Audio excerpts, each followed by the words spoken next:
Hello and welcome everyone. आज हम लोग पढ़ने वाले हैं क्लास 8 का क्रॉप प्रोडक्शन एंड मैनेजमेंट।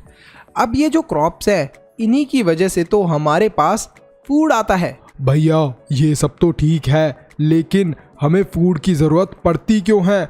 आखिरकार हमें खाना चाहिए क्यों? Why do we need food? आखिरकार हमें खाने की जरूरत क्यों पड़ती है? जैसा मोटू लाल ने पूछा, हमें फूड की जरूरत इसलिए पड़ती है जिससे हमें एनर्जी मिले, हम लोग हेल्दी रह पाए, साथ ही में हम लोग ग्रो भी हो पाए, मतलब कि हम लोगों की हाइट बढ़ पाए, हम लोगों का वेट इंक्रीज हो पाए, हम लोग बढ़ पाए। अरे भैया, मोटू लाल तो बहुत अलग अलग जगह से बढ़ रहा है। उसका पेट देखो कितना ज्यादा बढ़ गया है। इसको बोलिए जरा ये कम बढ़े और कम फूड खाया करे। चीकू के बच्चे तू रुक जा, अभी क्लास खत्म होने दे, उसके बाद तेरा कीमा बना दूंगा मैं।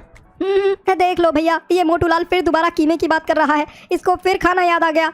जरा इसको बोलिए कि खाने के बारे में थोड़ा कम सोचा करे और पढ़ाई वढ़ाई पे ध्यान दिया करे।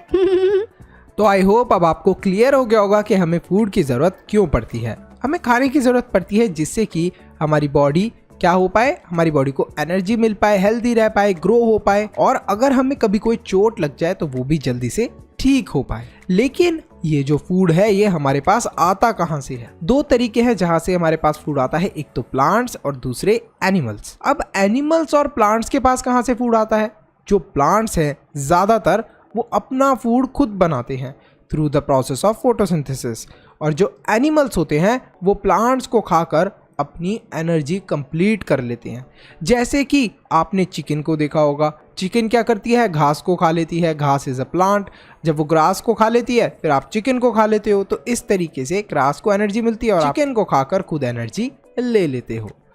अब यहाँ पर क्रॉप किसे बोलते हैं हम लोग? देखो, जब हमने बहुत सारे सेम काइंड ऑफ प्लांट्स को एक ही जगह पर लगा दिया, बहुत सारे, जैसे मैंने क्या करा, वीट का एक प्लांट लिया, ऐसे ही वीट के बहुत सारे प्लांट एक जगह पर लगा दिए एक साथ, तो उसे ही हम लोग बोलेंगे क्रॉप। सिंपली जब बहुत सारे, when we cultivate same kind of plants on a large scale at one place, it is called as crop. अब कुछ एग्रीकल्चरल प्रैक्टिसेस हैं, ऐसे ही क्रॉप्स नहीं ग्रो हो जाते कि आप गए, आपने प्लांट लगाया और क्रॉप ग्रो कर गए। बहुत सारे डिफरेंट प्रोसेसेस होते हैं। सबसे पहले हम लोग देखते हैं कि सीजन्स के ऊपर डिपेंड करते हैं कुछ क्रॉप्स। जैसे कुछ क्रॉप्स होते हैं रबी क्रॉप, फर्स्ट वाले। ये क्रॉप्स जो होते हैं ये विंटर सीजन के अंदर ही ग्रो करते हैं। अब मैंने तो इसे ऐसे याद करा था, मुझे बिल्कुल भी याद नहीं होता था। अब ये जो रबी वर्ड है ना, इससे मेरे जो मामा थे, रवि मामा, वो हमेशा सर्दियों के अंदर आया करते थे। तो मुझे याद करने के लिए तरीका मिल गया कि मामा सर्दियों के अंदर आते हैं तो ज़रूर ये क्रॉप्स भी सर्दियों के अंदर ही उगते होंगे। तो इसी तरीके से आप भी याद कर सकते हो। एग्जाम्पल क्या होते हैं रबी क्रॉप के? Wheat, gram, P, mustard and linseed. तो यहाँ पर रबी क्रॉप्स आपको दिख रहे हैं डिफरेंट टाइप्स के। इसके बाद आते हैं हमारे खारिफ क्रॉप्स। अभी जो खरीफ क्रॉप्स होते हैं ये जून टू सितंबर के अंदर ग्रो करते हैं, मतलब कि ऑब्वियस सी बात है, रेनी सीजन या फिर जब गर्मियाँ होती है, देखो जून के अंदर गर्मियाँ होती है तो उस टाइम पे ये ग्रो करते हैं। कौन कौन से एग्जाम्पल्स हैं खारिफ क्रॉप्स के? पैडी, मेज, soybean, groundnut, cotton and others. तो यहाँ पर मैंने आपको और भी जो खरीफ क्रॉप्स है उनकी पिक्चर्स दे दी हैं। आगे चलते हैं हम लोग कि आखिर हमने सीख लिया कि दो सीजनल क्रॉप्स होते हैं। एक होते हैं जो कि विंटर्स के अंदर ग्रो करते हैं, एक होते हैं जो समर्स के अंदर ग्रो करते हैं। अब एक बार हम लोग ये देख लेते हैं कि आखिर हम लोगों को अगर क्रॉप्स उगाने होते हैं तो हमें क्या करना होता है। तो सबसे पहला स्टेप होता है हमें सॉइल को प्रिपेयर करना होता है। दूसरा स्टेप होता है हमें सीड्स को सो करना होता है। तीसरा स्टेप होता है हमें सॉइल के अंदर यानी कि प्लांट्स के आसपास मैन्योर और फर्टिलाइजर्स को ऐड करना होता है। फोर्थ स्टेप है इरिगेशन, मतलब पेड़ों को पानी देना होता है। फिफ्थ स्टेप है वीडिंग, जो अनवांटेड, अनचाहे प्लांट्स ग्रो कर रहे होते हैं आसपास, उनको भी हमें हटाना होता है। सिक्स्थ स्टेप है हार्वेस्टिंग, और सेवेंथ स्टेप है जो भी हार्वेस्टिंग, मतलब जो भी हमारी क्रॉप उग गई है उसे काटना और स्टोरेज, उस क्रॉप को फिर स्टोर कर लेना। तो 7 स्टेप्स होते हैं हमारे एग्रीकल्चर के अंदर, और हम इन 7 स्टेप्स को डिटेल में देखने वाले हैं। ये कोई ऐड नहीं है, आपको एक बहुत ही इंपॉर्टेंट इंफॉर्मेशन देनी है। एजुकेशन को इजी और अफोर्डेबल बनाने के लिए हमने एक इम्पॉर्टेंट स्टेप लिया है। आपके लिए हमने रेडी करा है स्पेशल कंटेंट जो आपके एग्जाम में बहुत हेल्प करेगा। इसमें आपको मिलेंगे चैप्टर वाइज टेस्ट पेपर, हर चैप्टर के नोट्स, साथ में कंबाइंड टेस्ट पेपर्स और प्रायोरिटी डाउट क्लियरिंग। इसके साथ साथ और भी बहुत सारे बेनिफिट्स आपको मिलने वाले हैं सिर्फ और सिर्फ 299 के मेंबरशिप प्राइस में। सब्सक्राइब के साथ में ज्वाइन के बटन पे क्लिक करके आपको ये मेंबरशिप परचेज करनी है। ये प्राइस लिमिटेड टाइम के लिए है। अरे वाह भैया, इतने कम प्राइस में इतनी सारी चीजें, मैं तो अभी मेंबर बन जाता हूँ। सबसे पहले हम लोग देखते हैं प्रिपरेशन ऑफ सॉइल। भैया, जैसे हमें एग्जाम से पहले तैयार होने की जरूरत पड़ती है, क्या सॉइल भी ऐसे ही तैयार होता है क्रॉप्स को ग्रो करने से पहले? बिल्कुल मोटू लाल, जब भी हमें क्रॉप को ग्रो करना होता है उससे पहले हमें प्रिपेयर करना पड़ता है हमारे सॉइल को। अब ये जो सॉइल प्रिपरेशन है इसके अंदर हमें क्या क्या करना होता है, तो ये क्या होता है, फर्स्ट स्टेप होता है बिफोर ग्रोइंग अ क्रॉप। तो ये एक तरीके से one of the most important task है। क्या है कि हम लोग सॉइल को टर्न और लूज कर दें। अब इससे क्या बेनिफिट होता है अभी देखेंगे हम लोग। अब अगर हम लोग सॉइल को टर्न और लूज कर देंगे तो जो रूट्स हैं वो डीपली सॉइल के अंदर तक जा पाएंगे और लूज सॉइल की वजह से जो रूट्स हैं वो इजीली ब्रीथ भी कर पाएंगे। तो यहाँ पर मैं आपको एक ये एग्जांपल दिखा रहा हूँ। तो यहाँ पर मैंने 2 जार लिए, उसके अंदर एक सॉइल के अंदर मैंने थोड़ा लूज कर दिया एक जार की मिट्टी को, और एक जार की जो सॉइल थी वो टाइट थी। तो अब यहाँ पर आप देख सकते हो कि ये इतने सारे छेद प्रेजेंट है, लूज है सॉइल, बीच बीच में स्पेस है अवेलेबल, तो एयर आ जा पा रही। अब आपको पता है कि प्लांट्स को भी क्या चाहिए होती है, एयर चाहिए होती है, तो आसानी से प्लांट को एयर मिल पा रही है। दूसरी चीज, जो रूट्स हैं वो काफी डीप तक अंदर जा पाएंगे सॉइल के। यहीं पर जो दूसरी जगह है जहां पर सॉइल को लूज नहीं करा है, यहाँ पर आप देख सकते हो कि एयर पास होने के लिए जगह है ही नहीं, और इसकी जो रूट्स हैं वो भी डीपली अंदर तक नहीं जा पाई हैं।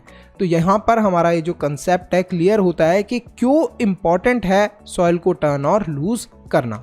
अब जो ये लूजन सॉइल है, मतलब जो कि ये सॉइल थोड़ी सी लूज हो जाती है, इसकी हेल्प से अर्थवॉर्म भी ग्रो करते हैं और बहुत सारे माइक्रोब्स भी ग्रो करते हैं। अब ये जो अर्थवॉर्म और माइक्रोब्स है, आखिर इनका क्या फ़ायदा है ग्रो करने का हमारे सॉइल के अंदर? ये होते हैं फ्रेंड्स ऑफ फार्मर, क्योंकि आगे जाकर ये लोग सॉइल को और ज़्यादा लूज कर देते हैं, मतलब कि और ज़्यादा सॉइल के अंदर स्पेस क्रिएट कर देते हैं और ह्यूमस भी उसके अंदर ऐड कर देते हैं। What is humus? ह्यूमस एक तरीके का मैन्योर होता है। मैन्योर के बारे में थोड़ी देर में आप पढ़ने वाले हो। Only a few centimetres of top layer of soil supports plant growth. Turning and losing of soil brings the nutrient rich soil to the top so that plant can use these nutrients. अब जो nutrient rich soil होता है, जिस soil के अंदर बहुत सारे nutritions होते हैं, वो वाला सॉइल भी ऊपर आ जाता है इस प्रोसेस से, जब हम लोग सॉइल को लूज करते हैं। ठीक है, मतलब ऊपर नीचे करते हैं। अब आपको पता चल गया होगा कि टर्निंग और losing of soil is very important for cultivation of crops, मतलब क्रॉप्स को उगाने के लिए बहुत इंपॉर्टेंट है। अब यहाँ पर कुछ टूल्स हैं, कुछ प्रैक्टिसेस हैं, उनको हम लोग देखते हैं। तो सबसे पहले पुराने ज़माने के अंदर जो ट्रेडिशनल टूल्स थे उनकी बात करते हैं। तो यहाँ पर प्लो आप देख सकते हो, यहाँ पर क्या है, एक तरीके का ये डिवाइस है जिसको यहाँ पर ऐड कर दिया है, किसके पीछे, एनिमल्स के पीछे। अब एनिमल्स आगे चल रहे हैं और ये ज़मीन के अंदर गड़ा रहेगा डिवाइस, तो इससे क्या हो जाएगी, मिट्टी सारी लूज हो जाएगी। This is being used since Asian time for tilling the soil. तो इसको बहुत पुराने समय से यूज़ करा जा रहा है। This is an ancient instrument for farming. इसके बाद आती है हो क्या चीज़ होती है, it is a simple tool जिससे कि हम लोग वीड्स को भी रिमूव कर सकते हैं और सॉइल को भी लूज कर सकते हैं। ठीक है, इसके बाद क्या आते हैं, हमारा कल्टीवेटर, जो आजकल मॉडर्न फार्मिंग के अंदर लोग यूज़ करते हैं। आप देख सकते हो कितना बड़ा इसके अंदर, ये देखिए यहाँ पर सिर्फ एक ही ये था, और यहाँ पर कल्टीवेटर में देखिए कितने सारे ऐसे हैं, और ये कितना बड़ा है। और कल्टीवेटर के अंदर आप देख सकते हो ट्रैक्टर है आगे, तो बहुत ही आसानी से ये काम बहुत ही कम समय के अंदर हो जाएगा, ज़्यादा प्रॉब्लम नहीं आएगी। इससे क्या होगा, लेबर और टाइम दोनों की बचत होगी। तो आजकल कल्टीवेटर्स का यूज़ होता है। अब आपको पता चला सॉइल को लूज़ करने के लिए 3 टूल्स यूज़ होते थे। पहले होता था प्लो, फिर उसके बाद हो भी यूज़ होता है आजकल, और फिर कल्टीवेटर्स। अब बात करते हैं हम लोग, अब हमने सॉइल को लूज़ कर लिया, इसके बाद क्या करना है, हम सॉइल के अंदर सीड्स को सो करेंगे, मतलब कि बीज को बोएंगे। अरे भैया, अगर हम लोग सीड्स को सो कर देंगे उसके बाद तो हमारा काम ही खत्म, फिर तो वो खुद ब खुद अपने आप उग जाएंगे। अरे मोटूलाल, लगता है तुमने ऊपर वाले प्रोसेस पे ध्यान नहीं दिया। अभी तो बहुत सारे और भी स्टेप्स हैं जो हमें लेने पड़ेंगे, उसके बाद फाइनली हमें क्रॉप्स मिलते हैं। इतना भी आसान नहीं है सीड्स को सो करना। सीड्स को सो करने से पहले फार्मर्स को गुड क्वालिटी ऑफ सीड्स को सेलेक्ट करना पड़ता है और फार्मर्स प्रेफर करते हैं ऐसे सीड्स को चूज़ करना जो बहुत जल्दी अच्छे से ग्रो करें। तो जिनकी हाई यील्ड हो वैसे वाले सीड्स को फार्मर्स प्रेफर करते हैं।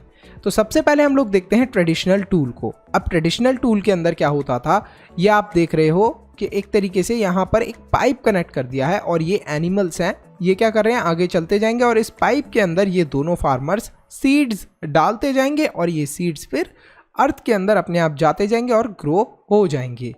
फिर आते हैं हमारे ट्रेडिशनल टूल जो है, इसके बारे में थोड़ा सा पढ़ लेते हैं। ये कैसी शेप होती है, इसकी फनल जैसी शेप है। ये देखिए ऊपर फनल जैसी शेप है जिसके अंदर ये जो फार्मर्स है ये सीड्स को फिल कर रहे हैं। फिर आते हैं हमारे सीड ड्रिल। सीड ड्रिल क्या है, एक तरीके का मॉडर्न टूल है। इसके अंदर क्या होता है कि यहाँ पर बहुत बड़ा सा एक टैंक होता है जिसको फार्मर अपने ट्रैक्टर के ऊपर रख लेता है। इस ट्रैक्टर के अंदर जो ये टैंक होता है इसके अंदर बहुत सारी सीड्स फिल्ड होते हैं। अब ये जो सीड्स है यहाँ पर, ये आपको दिख रही है सीड ड्रिल, इसके अंदर जाते रहते हैं थोड़ी थोड़ी देरी पे और जैसे ही फार्मर ट्रैक्टर को चलाता रहता है सीड्स अपने आप ज़मीन के अंदर सो होते रहते हैं। अब आप सोचोगे सर ये प्रोसेस कैसे वर्क करता है, तो ये प्रोसेस ऑलमोस्ट ऑटोमेटिक होता है। इसके अंदर फार्मर को ज़्यादा कुछ करना नहीं होता, बस सीड एक टैंक के अंदर फिल करने होते हैं और अपने इस ट्रैक्टर को चलाना होता है और सीड्स अपने आप सो होते रहते हैं। तो सीड ड्रिल क्या होता है, with the help of tractor हम लोग सीड्स को सो करते हैं। इससे जो सीड्स है वो यूनिफॉर्मली प्रॉपर डिस्टेंस के ऊपर सो होते हैं और जो सीड्स है वो सॉइल के अंदर अच्छे से कवर भी हो जाते हैं। डैमेज भी नहीं होता इन सीड्स के अंदर। डैमेज जो बर्ड्स कर देती हैं उससे नहीं होता इन सीड्स को। कैसे होता है देखो, यहाँ पर जिसने ग्रो करे सीड्स को, ये थोड़ा ऊपर ही ऊपर रह जाते हैं सीड्स, तो बर्ड्स आती हैं उड़ते उड़ते मज़े से इन सीड्स को खाकर भाग जाती हैं।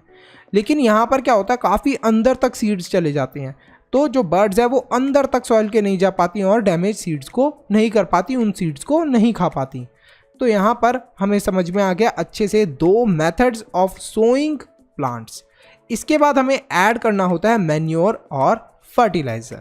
अब मैन्योर और फर्टिलाइजर्स को ऐड करने की ज़रूरत क्यों पड़ती है? भैया, यही सेम सवाल मैंने अपने मामा से पूछा था, उन्होंने तो जवाब नहीं दिया, लेकिन आप ही बता दीजिए कि हम लोग मैन्योर और फर्टिलाइजर्स को सॉइल के अंदर ऐड क्यों करते हैं? एक बहुत ही सिंपल सा आंसर है। जब हम लोग किसी भी फील्ड के अंदर बार बार क्रॉप्स ग्रो करते रहते हैं तो उस फील्ड के अंदर जो न्यूट्रिएंट्स है उनकी कमी हो जाती है। अब ये न्यूट्रिएंट्स कम होने की वजह से जब हम कोई और नई क्रॉप को ग्रो करते हैं तो वो थोड़ा स्लो ग्रो होती है। तो फार्मर्स को तो स्लो ग्रोथ नहीं चाहिए, तो वो लोग मैन्योर और फर्टिलाइजर्स को ऐड कर देते हैं सॉइल के अंदर, जिससे कि सॉइल के अंदर सारे न्यूट्रिएंट्स वापस आ जाएं और फिर हमारा जो न्यू क्रॉप है वो जल्दी से ग्रो हो पाए। अब मैन्योर क्या होता है और फर्टिलाइजर क्या होता है? मैन्योर क्या होता है, प्लांट्स और जो एनिमल्स का वेस्ट प्रोडक्ट होता है उसको जो फार्मर्स होते हैं वो एक जगह पर कलेक्ट करते रहते हैं और ये डीकम्पोज होने के बाद, मतलब कि सड़ने के बाद, एक तरीके से सड़ने गलने के बाद एक तरीके से हमारा मैन्योर बन जाता है। और ये जो डीकम्पोजिशन होता है इसे माइक्रो ऑर्गेनिजम्स करते हैं। अब इसी डीकम्पोज मैटर को हम लोग ऑर्गेनिक मैन्योर बोलते हैं और इसी का हम लोग इस्तेमाल करते हैं कहाँ पर? हमारे फार्म्स के अंदर। अब यहाँ पर कोई भी केमिकल का यूजेज नहीं हुआ, लेकिन फर्टिलाइजर्स फिर बाद में आए। जब मॉडर्न जमाना आया तब फर्टिलाइजर्स का डेवलपमेंट हुआ। फर्टिलाइजर्स होते हैं केमिकल सब्सटेंस जो कि पर्टिकुलरली रिच होते हैं कुछ न्यूट्रिएंट्स। जैसे फार्मर्स को पता है कि अगर हम लोग मान लीजिए प्रोटीन ज़्यादा डाल देंगे, प्रोटीन हम लोग ज़्यादा डालेंगे सॉइल के अंदर, तो फिर हमारी जो सीड्स हैं वो प्रोटीन रिच होंगे। तो इस तरीके से फार्मर्स क्या करते हैं, कुछ केमिकल्स को भी ऐड कर देते हैं। अब ये जो केमिकल्स है ना, केमिकल्स से काफी ज्यादा फटाफट ग्रोथ होती है, ठीक है। तो फर्टिलाइजर्स कहाँ पर प्रोड्यूस होते हैं? फैक्ट्रीज के अंदर। मैन्योर कहाँ पर प्रोड्यूस हो रहे थे? मैन्योर तो फार्म के अंदर ही प्रोड्यूस हो रहे थे। जो प्लांट्स और एनिमल्स का वेस्ट प्रोडक्ट था, मतलब सड़ी गली चीजें थी, उन्हीं से हम लोग मैन्योर बना रहे थे। लेकिन यहाँ पर ये तो केमिकल्स हैं। तो जो फर्टिलाइजर्स हैं इसके एग्जाम्पल्स में आते हैं urea, ammonium sulphate, super phosphate, potash, NPK मतलब नाइट्रोजन फॉस्फोरस पोटेशियम। लेकिन अब आप लोग ये सोचोगे कि अगर हम लोग बहुत सारा फर्टिलाइजर डाल दे तो फिर तो क्रॉप फटाफट ग्रो करने लग जाएगी। एक चीज का ध्यान रखना कि ये है तो केमिकल्स ही। अगर हम लोग बहुत ज्यादा एक्सेसिव यूज कर लेंगे फर्टिलाइजर का तो हमारी सॉइल परमानेंटली डैमेज हो सकती है, खराब हो सकती है, कभी भी उसके अंदर कोई भी क्रॉप ग्रो नहीं करेगा। तो फर्टिलाइजर्स को भी हमें काफी ज्यादा यूजफुली यूज करना होता है, संभाल कर यूज करना होता है। और फर्टिलाइजर्स के कुछ मतलब आप ये समझ सकते हैं कि कुछ नुकसान भी हैं। ये है ना, वाटर को पॉल्यूट कर देते हैं। कैसे पॉल्यूट करते हैं? जैसे मान लो आपने बहुत सारे फर्टिलाइजर्स को अपनी क्रॉप्स के अंदर डाल दिया। अब जो क्रॉप्स हैं उनको आपने क्या करा, वाटर दिया, इरिगेशन करना पड़ता है, पानी डालना पड़ता है क्रॉप्स के अंदर। अब वो जो केमिकल्स वगैरह उसके ऊपर होंगे, आपकी क्रॉप के ऊपर, ये फर्टिलाइजर्स वाले, ये पानी के साथ मिल जाएंगे और इसी चीज से क्या हो जाएगा, हमारा वाटर पोल्यूट हो जाएगा। यहाँ पर डिफरेंशिएशन है फर्टिलाइजर्स और मैन्योर का। मैन्योर क्या है? Man made inorganic salt. Salt का मतलब होता है केमिकल। अब ये सॉल्ट नमक वाले नहीं होते। अब आप बड़ी क्लास में आ गए हो, 8th में आ गए हो, तो सॉल्ट का मतलब अब आपको ये समझना है कि केमिकल्स को हम लोग सॉल्ट बोलते हैं। मैन्योर क्या है? नेचुरल सब्सटेंस है जिसे हम लोग ऑब्टेन करते हैं by decomposition of cattle dung. Cattle dung क्या हो गया? गोबर, गाय का गोबर हो गया। प्लांट का रेसिड्यू मतलब कोई प्लांट जो सूखे वगैरह हो गए, खराब पत्तियां हो गई प्लांट की, उससे भी हम लोग मैन्योर प्रिपेयर कर सकते हैं। फर्टिलाइजर्स फैक्ट्रीज के अंदर प्रिपेयर होता है। मैन्योर को हम लोग फील्ड के अंदर भी प्रिपेयर कर सकते हैं, घर के अंदर भी प्रिपेयर कर सकते हैं। यहाँ तक कि फर्टिलाइजर्स से जो ह्यूमस नहीं मिलता सॉइल को, और मैन्योर से बहुत सारी क्वांटिटी में ह्यूमस मिल जाता है सॉइल को। फर्टिलाइजर्स रिच होते हैं प्लांट न्यूट्रिएंट्स में, जैसे कि नाइट्रोजन, फास्फोरस और potassium. Manure relatively less rich होते हैं प्लांट न्यूट्रिएंट्स में। अब हम लोग देखते हैं एडवांटेजेस ऑफ मैन्योर। आखिर मैन्योर फर्टिलाइजर से कैसे बेटर है? सबसे पहले तो मैन्योर ऑर्गेनिक होता है। ऑर्गेनिक का मतलब कि हम लोग इसको बनाने में किसी भी केमिकल का इस्तेमाल नहीं कर रहे, और जो फर्टिलाइजर्स होते हैं वो केमिकली प्रिपेयर्ड होते हैं। इस वजह से ऑर्गेनिक मैन्योर बेटर कंसीडर करा जाता है फर्टिलाइजर से। मैन्योर से वाटर होल्डिंग कैपेसिटी जो होती है सॉइल की, वो भी इंक्रीज होती है। जो सॉइल है वो और ज़्यादा पोरस हो जाता है due to the exchange of gases. तो यहाँ पर जब हम लोग मैन्योर का यूज करते हैं तो बहुत ही आसानी से जो गैसेस हैं वो सॉइल के अंदर से पास हो पाती हैं कंपेयर टू फर्टिलाइजर्स। और साथ ही में मैन्योर से इंक्रीज होते हैं फ्रेंडली माइक्रोब्स। टेक्सचर भी सॉइल का इंप्रूव होता है। जबकि हमने अभी थोड़ी देर पहले ही ऊपर पढ़ा है कि अगर एक्सेसिव फर्टिलाइजर्स का यूज हम लोग कर लें तो क्या हो सकती है, हमारी पूरी की पूरी फील्ड परमानेंटली डैमेज हो सकती है। उसके ऊपर फिर फर्दर कोई भी क्रॉप ग्रो नहीं करेगा। अब देखते हैं हम लोग इरिगेशन। इरिगेशन मतलब कि पानी देना। अरे भैया, लेकिन पेड़ों को पानी क्यों चाहिए? हम लोग तो बहुत ज्यादा काम करते हैं और फिर थक जाते हैं तो हमें प्यास भी लगती है, लेकिन पेड़ क्या काम करते हैं? वो तो एक ही जगह पर खड़े रहते हैं मस्ती से। अच्छा मोटूलाल, तुम्हें ऐसा लगता है कि पेड़ कुछ भी काम नहीं करते? पेड़ इतना इंपॉर्टेंट काम करते हैं, हमें खाना बना कर देते हैं। Same goes with crops.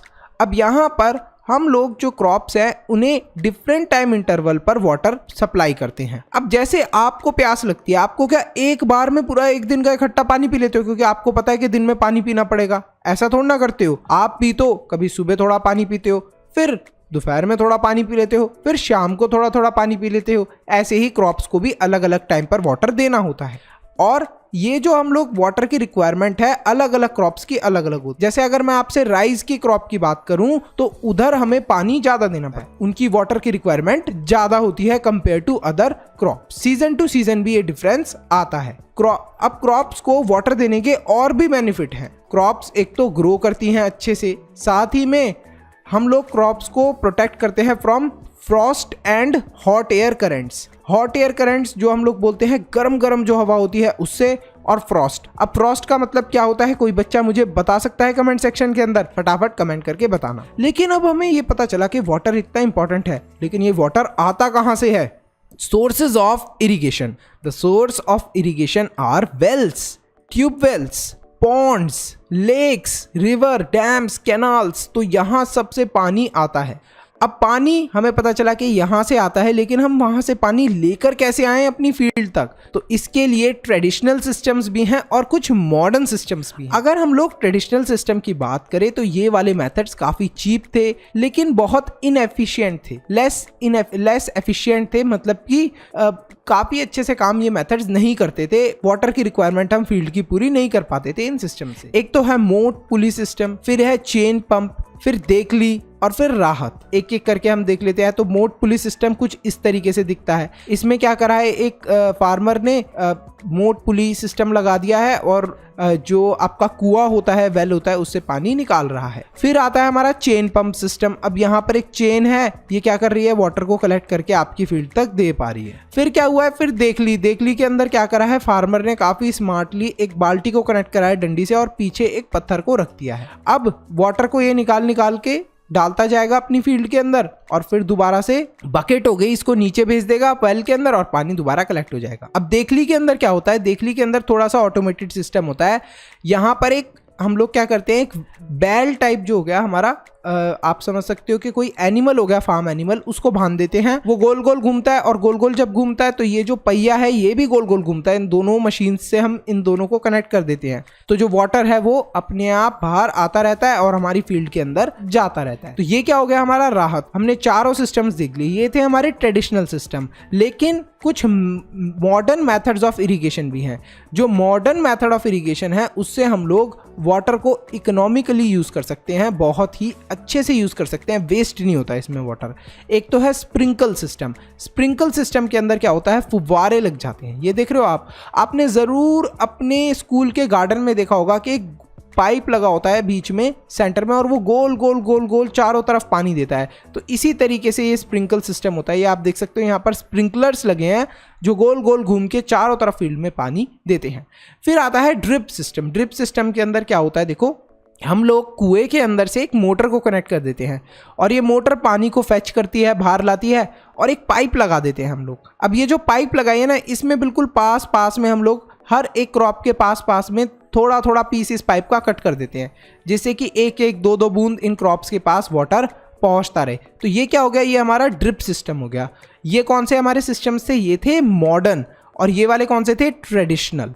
ठीक है, आई होप अब आपको क्लियर हो गया होगा मॉडर्न और ट्रेडिशनल मेथड्स ऑफ इरिगेशन का। अब हमने सारी चीजें प्रिपेयर कर ली, क्रॉप्स अच्छे से ग्रो कर रहे हैं। अब क्रॉप्स के साथ कुछ अनवांटेड या फिर अनडिजायरेबल प्लांट्स भी ग्रो करने लगते हैं और इन्हें ही हम लोग बोलते हैं वीड्स। अब हमें क्या करना पड़ता है, अपनी फील्ड को प्रोटेक्ट करना पड़ता है इन वीड्स से। अब रिमूवल ऑफ जो वीड्स है उसको हम लोग बोलते हैं वीडिंग। इस वाले प्रोसेस को जब हम लोग अनवांटेड प्लांट्स को रिमूव करते हैं अपनी फील्ड से, उसे हम लोग बोलते हैं वीडिंग। WEEDING, वेडिंग नहीं, weeding. Weeding is necessary since weeds complete with crop plants for water, nutrient, space and light. अब weeding ज़रूरती क्यों है, ज़रूरत क्या है हमें weeding करने की। मान लो हमने क्रॉप्स ग्रो करे, अब क्रॉप्स के जो न्यूट्रिएंट्स होंगे, वाटर होगा, जिस स्पेस पे क्रॉप ग्रो कर रही होगी, जितनी सनलाइट उसे मिल रही होगी, उसकी जगह में कौन सनलाइट उसके न्यूट्रिएंट और वाटर लेने लग जाएगा, वो अनवांटेड प्लांट्स जिन्हें हम लोग वीड्स बोलते हैं। तो best time for removal of weed is before they produce flowers and seeds. तो बेस्ट टाइम कौन सा होता है वीड्स को रिमूव करने का, हम लोग तब इन्हें रिमूव करें जब ये लोग फ्लावर्स और सीड्स प्रोड्यूस करने वाले हों। Weeds are also controlled by certain chemicals called weedicides. अब वीड्स को कंट्रोल करने के लिए हम लोग केमिकल्स का भी इस्तेमाल करते हैं, जिसे हम लोग बोलते हैं वीडीसाइड्स। वीडीसाइड्स से क्या हो जाता है, आप अपनी फील्ड के अंदर स्प्रे कर दो वीडीसाइड्स, जैसे ये अंकल कर रहे हैं अपनी फील्ड के अंदर स्प्रे वीडीसाइड्स को। होली की पिचकारी टाइप होती है ये मशीन, इसे कर देते हैं पूरे में स्प्रे, और इससे क्या होता है, जो अनवांटेड प्लांट्स होते हैं वो ग्रो नहीं करते।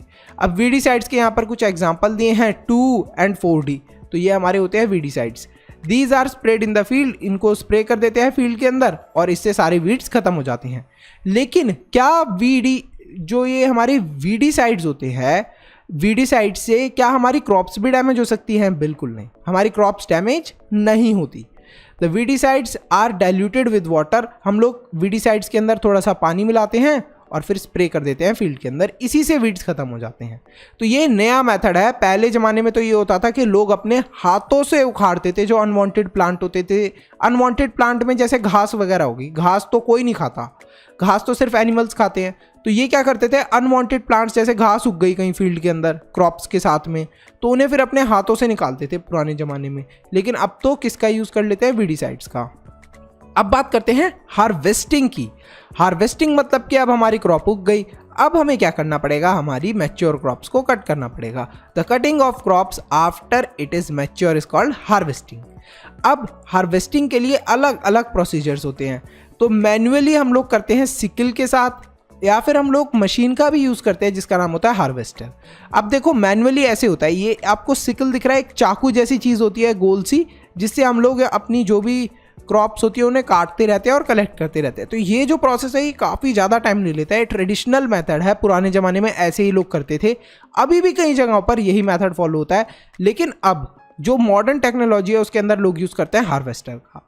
हार्वेस्टर क्या करता है, सारी की सारी जो भी हमारी क्रॉप्स है उन्हें अच्छे से कलेक्ट कर लेता है। अब हार्वेस्टेड क्रॉप को हम लोग क्या करते हैं, शाफ्ट से सेपरेट करते हैं। अब देखो यहाँ पर इंपॉर्टेंट चीज़ ये है कि आप ये देख रहे हो हार्वेस्टर क्या कर रहा है, ये सारी की सारी जो क्रॉप्स है उन्हें कलेक्ट कर रहा है।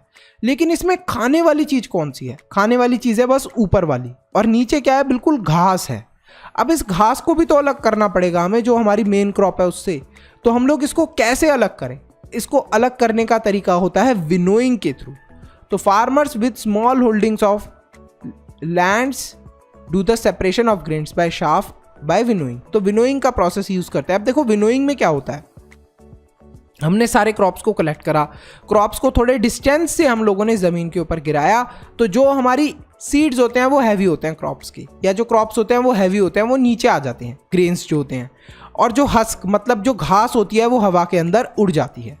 तो हमारे जो ग्रेन्स हो गए वो हमें अलग मिल जाते हैं, और जो हस्क होती है वो अलग हो जाती है।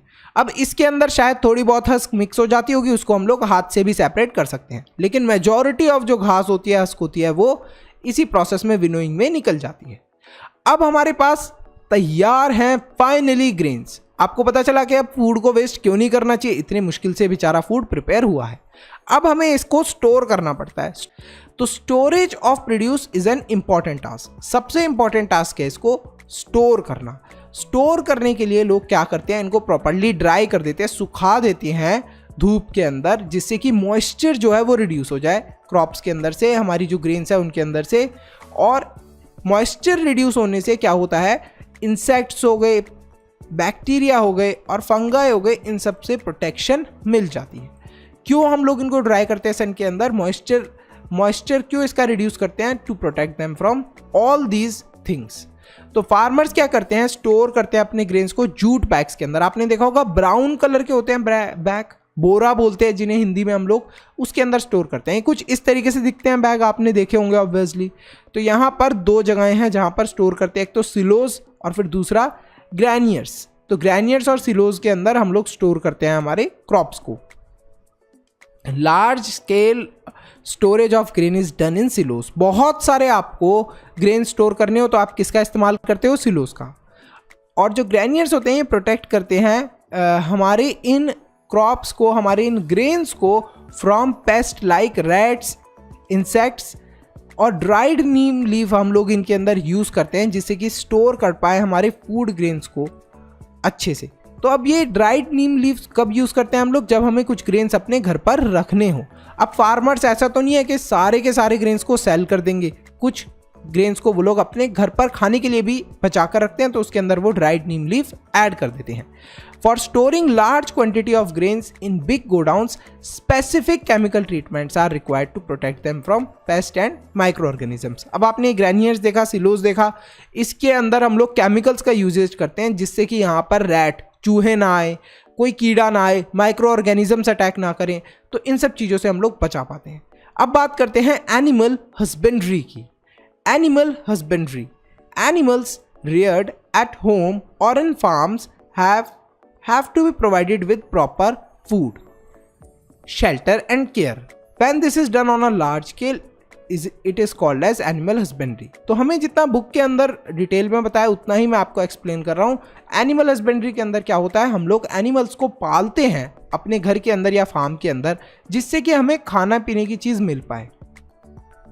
हम लोग उनका ध्यान रखते हैं और इसी चीज़ को हम लोग क्या बोल देते हैं, अगर हम लोग इसे बहुत बड़े लेवल पे करें, एनिमल हस्बेंड्री। जैसे आपने अपने घर के अंदर एक काऊ को पाला जिससे आपको दूध मिल सके, अब आपने ऐसी ही 20 काउस को पाल लिया जिससे कि आप उनका दूध बेच भी सको और कुछ दूध पी भी सको। तो इसे हम लोग बोलेंगे, जब आपने लार्ज स्केल पे 20 काउस को पाला तो उसे बोलेंगे हम लोग animal husbandry. Fish is good for health, तो फिश का एक एग्जाम्पल दिया है। फिश क्या है, हमारी हेल्थ के लिए बहुत अच्छी होती है। जो हमें फिश से कॉड लिवर ऑयल मिलता है वो रिच होता है in vitamin D, vitamin D के अंदर बहुत रिच होता है। तो यहाँ पर आपको ये इंपॉर्टेंट इन्फॉर्मेशन दी गई है। यहीं पर हमारा बच्चों चैप्टर खत्म होता है। आई होप आपको बहुत अच्छे से समझ में आया हो। अच्छे से समझ में आया, वीडियो को लाइक करें, चैनल को सब्सक्राइब करें और अपने दोस्तों के साथ शेयर ज़रूर करें। और मुझे ज़रूर बताएं कि आपके घर में जो ग्रेन्स है वो कैसे स्टोर होता है। क्या आपकी मम्मी ग्रेन्स के अंदर नीम लीव्स डालती हैं या सिर्फ फार्मर्स ही नीम लीव्स का यूज़ करते हैं। चलो इस वीडियो को यहीं पर ख़त्म करते हैं। Bye bye, till then, see you in the next video.